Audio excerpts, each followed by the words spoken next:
Hello friends, स्वागत करते हैं आप सबका इस यूट्यूब चैनल में। दोस्तों, इस वीडियो में हम लेकर आए हैं आप सभी के लिए क्लास 10th वालों के लिए। दोस्तों, क्लास 10th बोर्ड एग्जाम छात्रों के लिए साइंस का यहाँ पे चैप्टर वाइज कुछ इंपॉर्टेंट क्वेश्चंस को लेकर यहाँ पे मानव नेत्र तथा रंग बिरंगा संसार। ठीक है, ये साइंस का भौतिकी विज्ञान का दूसरा चैप्टर है। दोस्तों, इस तरह के जितने भी चैप्टर है आप लोग के विज्ञान में, वो सारे क्वेश्चन सारे सब्जेक्ट के सारे चैप्टर वाइज हम लोग क्वेश्चन करने वाले हैं। अगर आप भी दोस्तों मैट्रिक के छात्र और आने वाले बोर्ड परीक्षा में शामिल होने चाहते हैं तो इस चैनल को जरूर सब्सक्राइब कर लीजिएगा और इस वीडियो को शुरू से अंत तक जरूर देखना। काफ़ी सारे इंपॉर्टेंट क्वेश्चन का हम लोग प्रैक्टिस यहाँ पे करने वाले हैं।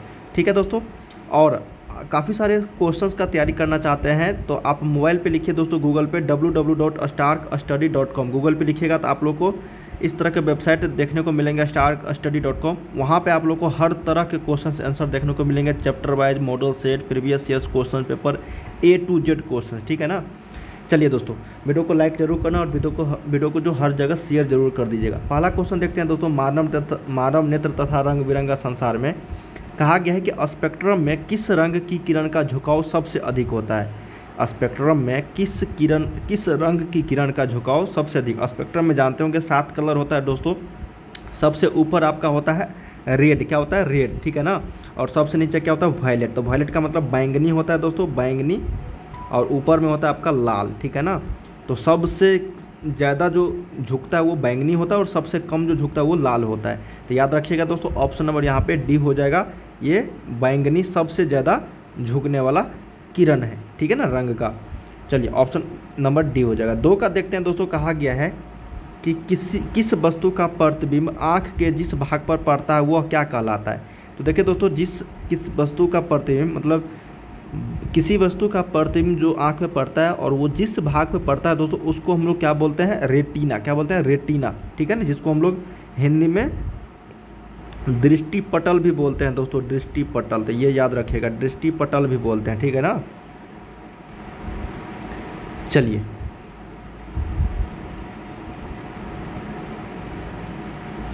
अगला प्रश्न है दोस्तों। कहा गया है कि जो नेत्र निकट स्थित वस्तु को साफ साफ नहीं देख सकता उस नेत्र में क्या होता है। देखिए, उल्टा होता है दोस्तों। निकट दृष्टि दोष मतलब साफ साफ निकट की वस्तु, तो इसका मतलब उसको दूर दृष्टि दोष है बस। ठीक है ना। कौन सा दोष है दोस्तों? दूर दृष्टि दोष। जो निकट की वस्तु को साफ साफ नहीं देख पाता है। और इसमें क्या होता है ना, वो दूर की वस्तु को नहीं देख पाता है। क्या होता है? दूर की वस्तु को नहीं देख पाता है। ठीक है, उसको हम लोग निकट दृष्टि दोष बोलते हैं। और दूर दृष्टि दोष में क्या होता है दोस्तों? निकट की वस्तु उसको साफ साफ नहीं दिखता है। ठीक है ना। दूर दृष्टि दोष में दूर की वस्तु साफ साफ दिखाई देता है और निकट दृष्टि दोष में निकट की वस्तु साफ साफ दिखाई देता है। ठीक है, उल्टा होता है। तो याद रखिएगा, यहाँ पे मैंने लिख भी दिया।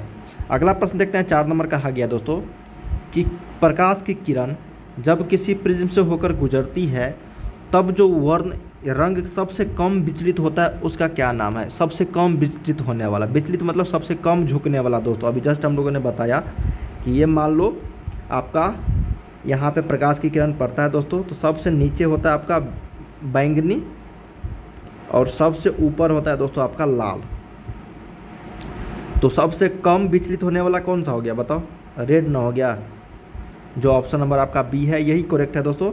कि प्रकाश की किरण जब किसी प्रिज्म से होकर गुजरती है तब जो रंग यहाँ पे वर्ण जो है सबसे कम विचलित होता है वो होता है आपका लाल।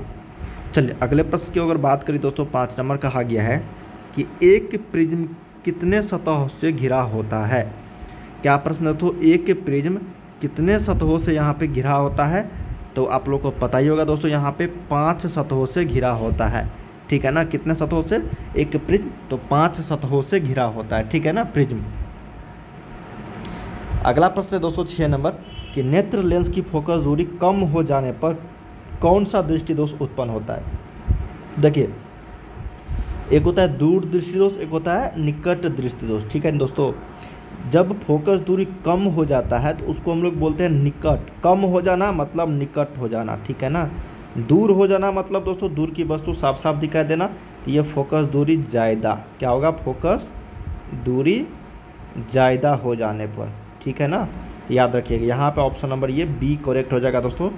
सबसे ज़्यादा फोकस दूरी कम हो जाने पर कौन सा दृष्टि दोष उत्पन्न होता है? तो निकट दृष्टि दोष। और ये फोकस दूरी ज़्यादा हो जाने के कारण दूरदृष्टि दोष। तो समझ में आ जाएगी ना।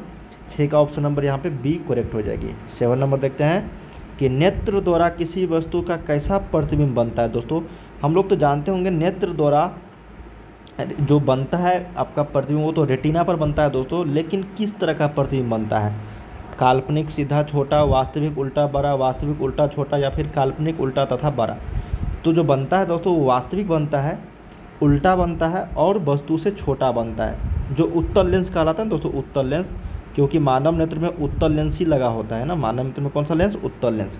तो उत्तल लेंस का जिस तरह का प्रतिबिंब बनेगा उसी तरह का नेत्र के द्वारा भी बनेगा। तो यहाँ पे वास्तविक उल्टा तथा छोटा बनेगा।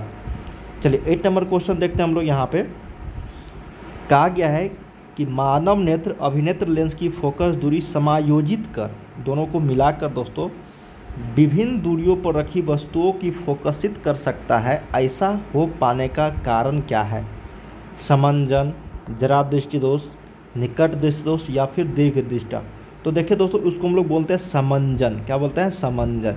जब मानव नेत्र और अभिनेत्र लेंस की फोकस दूरी को समायोजित कर देते हैं, मतलब एक जगह एक कहते हैं दोनों को जोड़ देते हैं दोस्तों, तो विभिन्न दूरियों पर रखी वस्तुओं की जो फोकसित कर सकता है, ऐसा हो पाने का जो कारण है वो समंजन कहा जाता है। Option number B.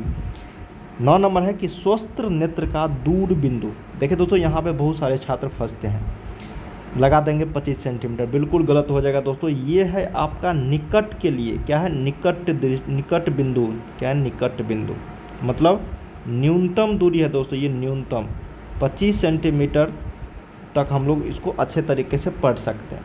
तो स्वस्थ नेत्र का जो दूर बिंदु होता है वो अनंत होता है। क्यों होता है अनंत, बताओ। यहाँ से हम लोग चांद को देख लेते हैं, यहाँ से हम लोग सूर्य को देख लेते हैं, तो सूर्य तो यहाँ से करोड़ों किलोमीटर है, मतलब अनंत दूरी है दोस्तों उसका। इसलिए हम लोग स्वस्थ नेत्र का जो दूर बिंदु होगा, दूर का बिंदु, वो अनंत हो जाएगा। तो ऑप्शन नंबर 9 का डी कहलाएगा, ठीक है ना।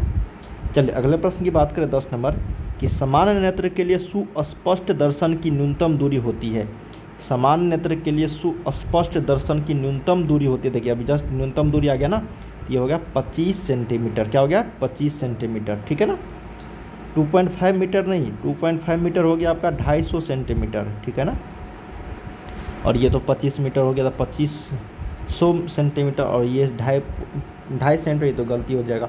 25 centimetre is the right answer हो जाएगा, ऑप्शन नंबर सी।